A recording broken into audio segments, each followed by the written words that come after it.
கிறிஸ்துவுக்குள் பிரியமானவர்களே, இந்த மன்னாட்டுடை என்ற டெய்லி பாட்காஸ்டை கேட்டுக்கொண்டிருக்கிற உங்கள் ஒவ்வொருவரையும் இயேசு கிறிஸ்துவின் நாமத்திலே வாழ்த்துகிறேன்.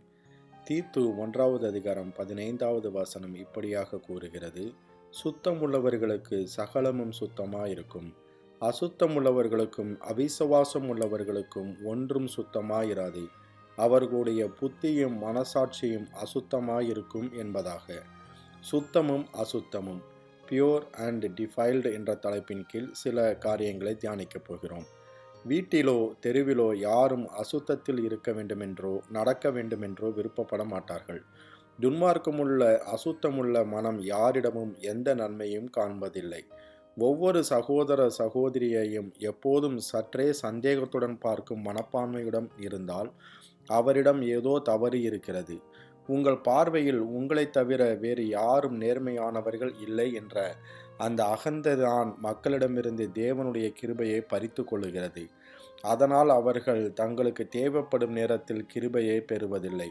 அவர்கள் பாவத்தில் தோற்கப்படுகிறார்கள். நீங்கள் மட்டுமே நேர்மையானவர் என்றும் மற்ற அனைவரும் நேர்மையற்றவர்கள் என்றும் நினைக்கிறீர்கள். இந்த நபரை சந்தேகிப்பது, அந்த நபரை சந்தேகிப்பது, இதுவே ஒரு தீய மனிதனின் அடையாளம். அது அசுத்தமுள்ள மனம் என்பதை தேவ ஜனங்கள் அறிந்து கொள்ள வேண்டும். சகோதர சகோதரிகளே, இந்த தீமை நம்முடைய மாம்சத்தில் குடியிருக்கிறது. ஒருவர் நல்ல நோக்கத்துடன் எதையாவது செய்கிறார் என்று நம்மால் ஒருபோதும் நினைக்க முடிவதில்லை. ஆகவே அந்த பழக்கத்தை விட்டுவிட கற்றுக்கொள்வோம். நாம் ஏன் இன்னொருவரை நியாயந்திருக்க வேண்டும்? சர்வ வல்லமையுள்ள தேவன் தாமே ஒரு மனிதனை அவனது வாழ்வின் முடிவில் மட்டுமே நியாயந்திருக்க தீர்மானித்திருக்கிறார். ஒரு மனிதன் தன் வாழ்நாளை முடிக்கும் வரை குறைந்தபட்சம் அவன் 70 வயதில் மணந்திருக்கக்கூடும் என்ற நம்பிக்கையில் தேவன் பொறுமையுடன் காத்திருந்து அவனை நியாயந்திருக்க முடியுமானால் நம்மால் ஏன் முடியாது?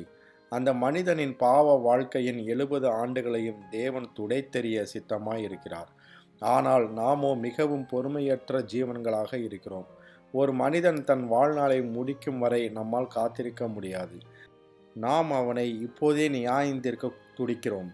நாம் அப்படி இருந்தால் நாம் எவ்வளவு தேவ பக்தியற்றவர்கள் என்பது தெரிகிறது. நம்முடைய மாம்சத்தில் குடியிருக்கும் இந்த தேவ பக்தியற்ற தன்மையிலிருந்து நம்மை நாமே சுத்திகரித்து கொண்டு தேவ பக்தியுள்ளவர்களாக மாற முடியும் என்பதற்காக தேவனை போற்றுவோம். எப்பொழுதும் சுத்த மனசாட்சியுடன் காணப்படுவோம். கர்த்தர் தாமே உங்கள் ஒவ்வொருவரையும் ஆசீர்வதிப்பாராக. ஜெபம் செய்வோமா? அன்பின் பரலோக தகப்பனே, இந்த மன்னாட்டுடை என்ற டெய்லி பாட்காஸ்டை கேட்டுக்கொண்டிருக்கிற உம்முடைய பிள்ளைகள் ஒவ்வொருவரையும் கர்த்தர் தாமே ஆசீர்வதிப்பீராக என்று சொல்லி ஜெபிக்கிறேன் தகப்பனே.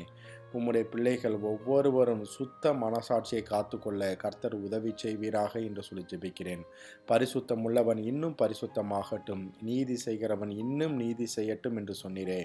இன்னும் பரிசுத்தம், இன்னும் நீதி உம்முடைய பிள்ளைகள் ஒவ்வொருவருக்கும் உண்டாகட்டும் என்று சொல்லி ஜெபிக்கிறேன்.